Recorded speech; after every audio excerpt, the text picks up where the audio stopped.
Señor cura párroco de esta de San Lorenzo, mártir de Valladolid, señora concejala y teniente alcalde de la ciudad de Valladolid, querida Irene, señora diputada en el Congreso de los Diputados, querida Mercedes, señor inspector jefe de la Policía Nacional, querido César Blanco, queridos amigos, querido Feliciano. Vengo a la casa de la Madre de los vallisoletanos, la Virgen que está en la iglesia del diácono Lorenzo, la Virgen de San Llorente, la Virgen de San Lorenzo, Virgen coronada, patrona, alcaldesa, medalla de la ciudad, protectora nuestra, a cuyo regazo acudimos.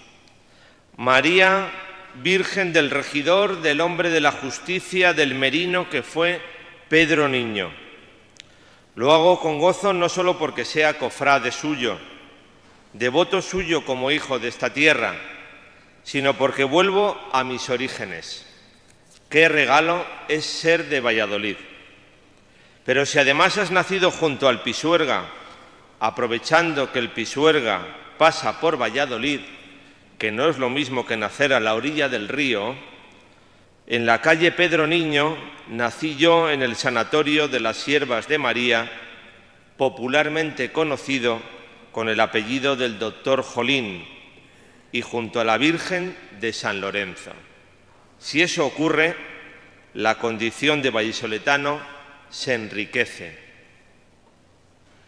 Por eso agradezco especialmente a las autoridades y a nuestra teniente de alcalde, que representa a la ciudad, su presencia en este pregón.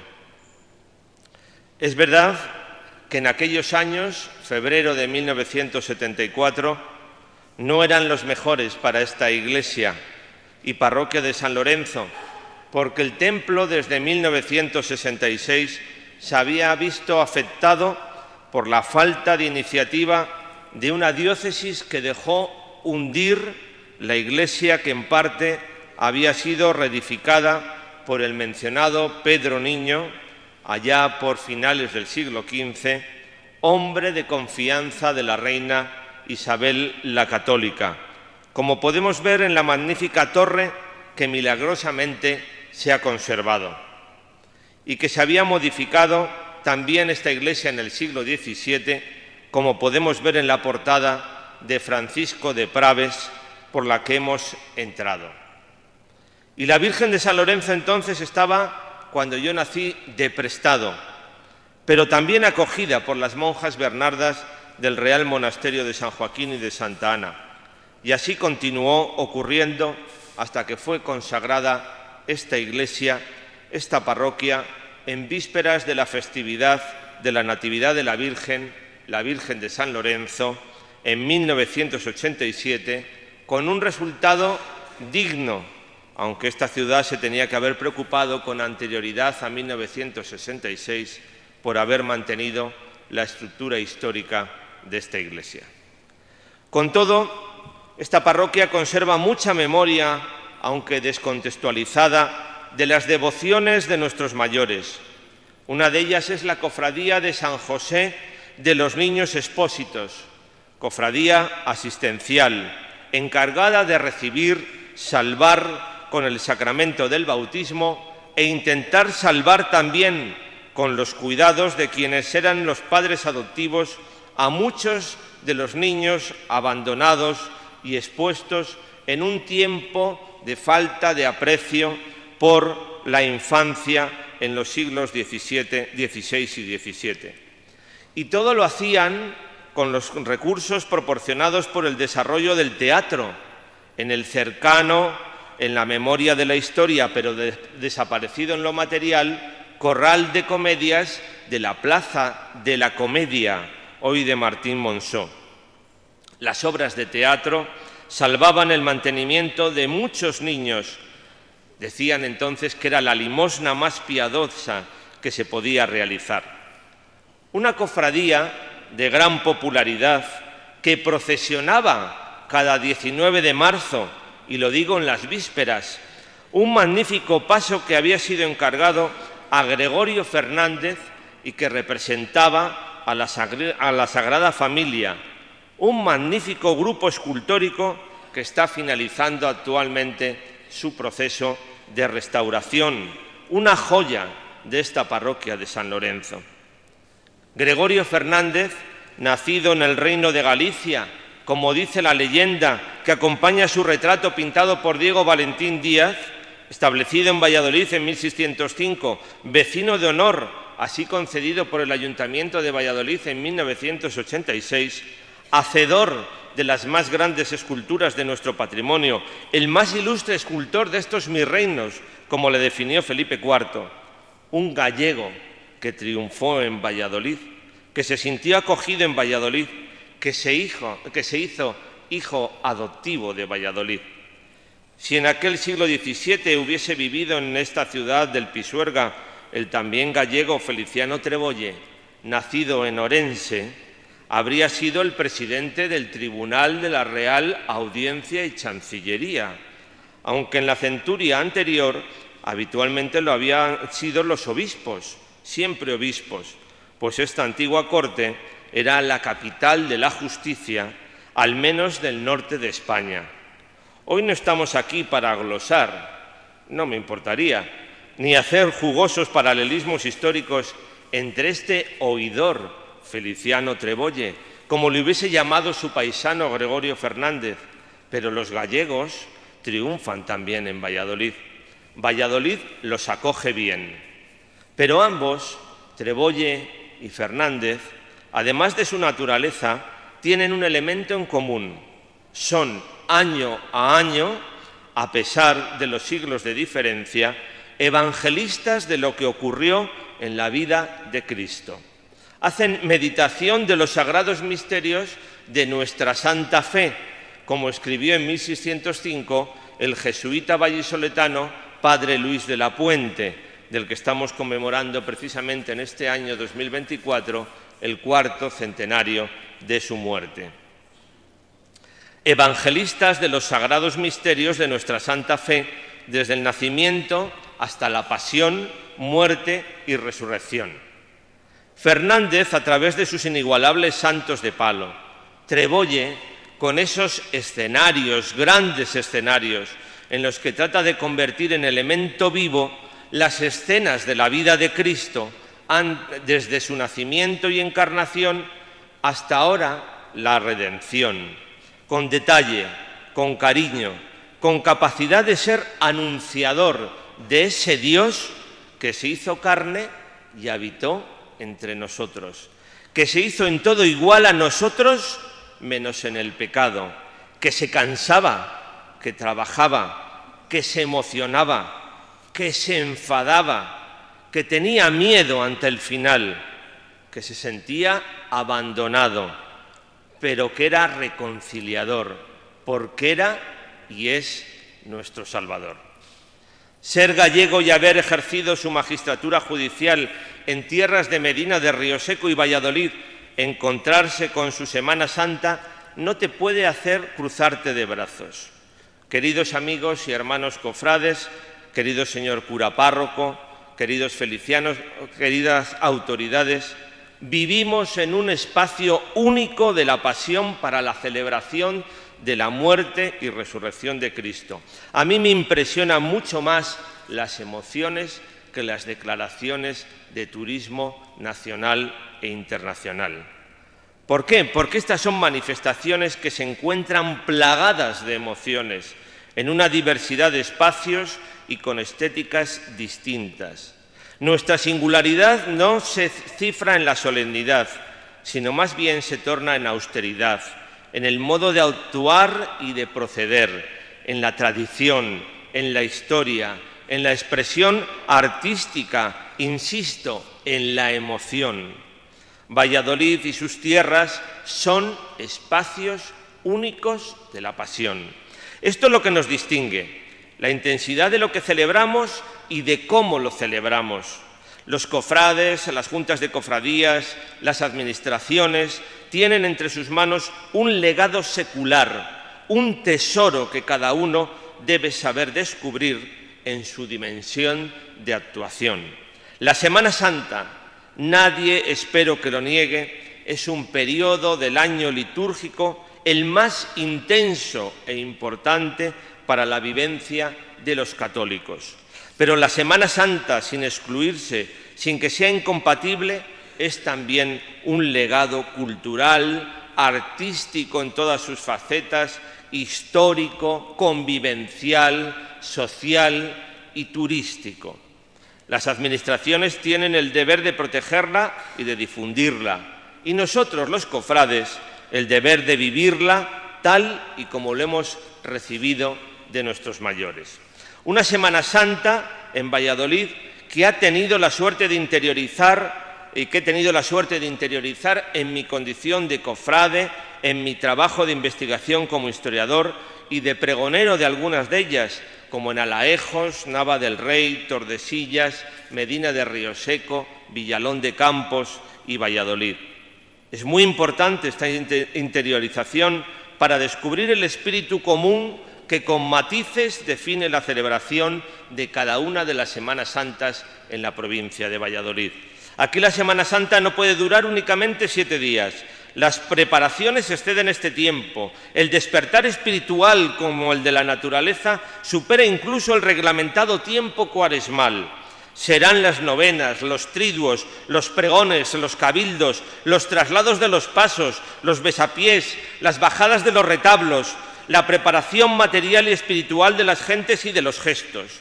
Y una vez más, por ejemplo, en Medina del Campo, la Virgen de las Angustias, en esa iconografía propia del tiempo isabelino, y aquí supo exportar la reina católica la devoción de la Virgen de las Angustias a Granada, esa Virgen de las Angustias volverá a las calles de la Villa de las Ferias, que en el barullo de los negocios de la historia escuchó la voz potente de Fray Vicente Ferrer con sus cortejos de disciplinantes, con ese nacimiento del concepto de compadecer a Cristo en su pasión, de padecer con, de arrepentirse, de mortificarse, de convertirse. Estas son las actitudes mentales del nacimiento de nuestra Semana Santa, décadas antes del Concilio de Trento y de lo que los historiadores llamamos, no me gusta mucho el término, contrarreforma. Más bien tendríamos que hablar de reforma católica en los siglos XVI y XVII, o del XV, porque la Semana Santa de estas tierras es hija de esas actitudes penitenciales y austeras, rigoristas de esa Castilla cuando nacen las cofradías por el impulso de franciscanos y dominicos, compuestas por laicos que se ayudan, que se hermanan, confraternizados en lo importante y necesitados de la existencia en la vida, en la muerte y en la salvación. Este es el origen de nuestras procesiones, con su vocabulario y su lenguaje propios, con la túnica de lienzo y la careta, con el capirote, con el pendón o la muceta, con el monumento eucarístico, con la procesión de regla, con el desfile de los gremios, con el tapetán, el pardal, la rodillada, la promesa del silencio ante el Cristo de la agonía. Podremos revitalizar sobre el cómo y el cuándo, podremos rivalizar en todo ello, porque somos humanos y nos gusta rivalizar, quién tiene la talla o las procesiones más antiguas, quién custodia el fragmento más grande del Lignum Crucis. Todo ello forma parte de la escenografía de la pasión más humana. El rigor, la austeridad, la penitencia secular definen los actos que se desarrollan en cada pueblo, en cada localidad, en cada uno de ellos. Yo he nacido en esos llanos de la estepa castellana, escribía Gabriel y Galán, cuando había unos cristianos que vivían como hermanos en república cristiana. Me enseñaron a rezar, enseñáronme a sentir y me enseñaron a amar. Y como amar es sufrir, también aprendí a llorar. Y es que la mañana del Domingo de Ramos se convierte en nuestros pueblos y ciudades en calles populosas del Jerusalén celeste. Es el tiempo en que los niños encuentran en sus procesiones el inicio de su vida procesional. Y lo vamos a tener en muchos escenarios callejeros de nuestra Castilla y de nuestro Valladolid. Después era el tiempo de los ejercicios públicos de las 5 llagas, del itinerante Vía Crucis, del Rosario del Dolor, nocturno de penitencia, de las procesiones del encuentro en la calle de la Amargura, de los sermones junto a las imágenes, como ocurría antaño, de los escenarios ciudadanos increíbles, invitados a participar en las procesiones desde la noche de los tiempos, como ocurre en esa plaza de Santa Cruz del Martes Santo en Valladolid, en esa calle de la Platería o en las rúas de Río Seco, donde los personajes de la Pasión no sabes si encontrarlos sobre los artísticos tableros o entre los soportales, las callejas, los corros, los perfiles catedralicios de las iglesias de Santa María de Mediavilla y Santiago de los Caballeros. Las miradas, siempre ese juego de miradas y compasiones que despierta Cristo atado a la columna, ese homo ceomico, ¿qué importa? Siempre buscando silencios, interrumpidos, con permiso, por las marchas procesionales convertidas en himnos, ambiente de oración y diálogo con la música, aquí y en cada rincón de estas tierras, con el silencio más profundo que esta noche acompaña al caminar. En Valladolid, el Jueves Santo, por ejemplo, no caben más procesiones en torno a la catedral de la diócesis. No se puede resucitar de otro modo el buen hacer de los más grandes imagineros, escultores, encabezados por el mencionado Gregorio Fernández, con la admiración anterior por Juan de Juni, no solo imitados para cada Semana Santa en nuestros límites provinciales, sino por las cofradías de toda Castilla. Escultores hubo muchos y de gran calidad, pero los maestros del Teatro de la Pasión fueron únicos. Desde la palabra paso, la vivencia y la iniciativa de los cofrades fueron capaces de regalarnos los mejores pasos para las gentes de esta tierra. No es puro teatro, sino santa representación, como los ejercicios característicos de Villavicencio de los Caballeros, heredados de la venerable Orden Tercera de San Francisco. Y en ese Viernes Santo de la Cruz, en el que murió la reina Juana de Castilla en Tordesillas en 1551, uno se despierta cuando los cascos de los caballos llaman a presenciar el espectáculo de la retórica sagrada, el sermón de las 7 palabras de la Plaza Mayor de Valladolid, la palabra del predicador que embelesa, imagina, transporta, llama a la conversión. 7 palabras presas en el viento. Oíd, oíd, oíd, pueblos dormidos. La imagen más turística, estética, fotográfica, cinematográfica del Viernes Santo de Valladolid. Cristo con la cruz a cuestas, Cristo con la cruz crucificado, muerto, buscando la sepultura. Y después las muchas advocaciones de ese Cristo, Cristo de los trabajos, de la luz, del amparo, de la clemencia, de la paz, de las batallas, de las mercedes, de la preciosísima sangre de los carboneros, ese Cristo medinense de Santa Clara que llega al barrio de la Mota y al convento de las Madres Clarisas. Sí, también esa ceremonia del descendimiento en muchos de nuestros pueblos, con Cristos articulados, con la presencia de la Virgen de la Soledad enlutada, auto de pasión, legado de nuestros mayores. Todo está consumado, por ejemplo, para que salgan los pasos grandes en Río Seco, esas máquinas en madera de procesionar, el Longinos, la escalera y el cadena, casi como un legionario romano, pedirá música a la banda, música maestro, y empezará a sonar la lágrima, la marcha fúnebre del general O'Donnell. Y en la otra Medina, el atrio de la Colegiata de San Antolín esperará a despedir el duelo delante de la Virgen de las Angustias, su patrona. Así se llamará también de las Angustias la magnífica piedad que talló para Tordesillas Adrián Álvarez cuando alboreaba el siglo XVII. Entonces no había nacido y trabajado el gran escultor de Tordesillas, Felipe Espinavete. Dejaremos paso en tantos lugares, como he dicho, a esa Virgen de la Soledad, y llegarán las procesiones de la Sagrada Pasión del Redentor, única en su género, la de Valladolid, con 20 cofradías, 33 pasos, aspiración de aquel reformismo ilustrado que no entendía mucho de religiosidad popular, pero que sin embargo fue creado por un afrancesado, el comisario de policía monasterio, precisamente, un 20 de abril de 1810. Y si la Virgen de las Angustias de Juan de Juni será despedida por los vallisoletanos con la mano sobre el pecho para que el corazón no se vea agujereado por más dolor, la Virgen de Dolorosa de la Vera Cruz recibirá ofrecimiento de los padecimientos de sus hijos, será consolada en la Catedral de Valladolid en el Sábado Santo y volverá a casa, a su penitencial de la calle de la Platería, con el consuelo también de sus vecinos. Virgen de amor, esperanza y consuelo. Madre de Dios, danos tu amor. Reina y Señora de la Platería, Valladolid te corona de amor.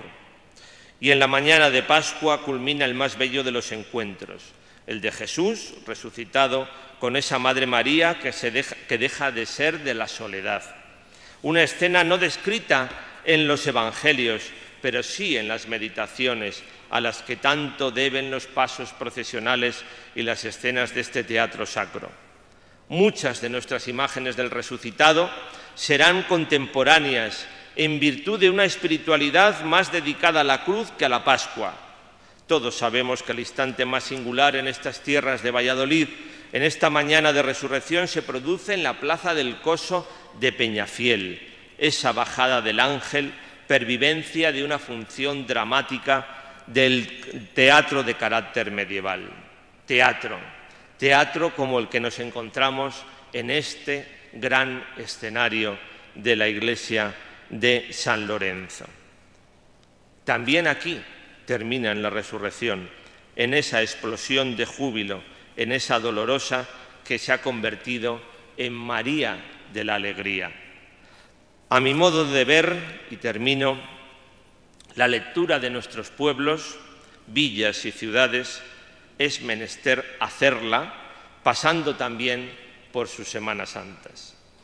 Como he dicho, en Medina de Río Seco se hablará todo el año de la vida de las cofradías, con su lenguaje, sus sonidos, sus percepciones, por los pasos que llevan los mozos riosecanos. Pasan los pasos y los llevan los mozos, que escribió Miguel de Unamuno. Congregados esos días, los riosecanos, casi mucho más que en la Navidad, volviendo de la diáspora, de acá y de allá.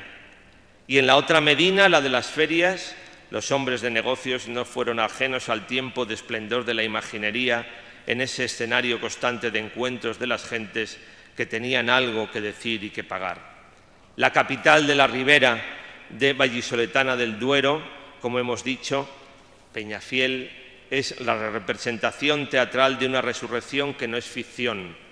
Y Tordesillas y Nava del Rey sorprenden por sus pasos, custodiados en sus parroquias y ermitas. Villavicencio y Alaejos lo hacen por sus rituales. Las emociones perviven en Cuenca de Campos, en el Olmedo que aprendemos en sus iglesias y antiguos conventos. Y Valladolid, permítanme decir que no puedo definir su Semana Santa en una palabra. No puedo entender mi vida sin su Semana Santa. Por eso, la primavera pascual explota la naturaleza de Castilla y es la vida la que ha triunfado. Muchas gracias.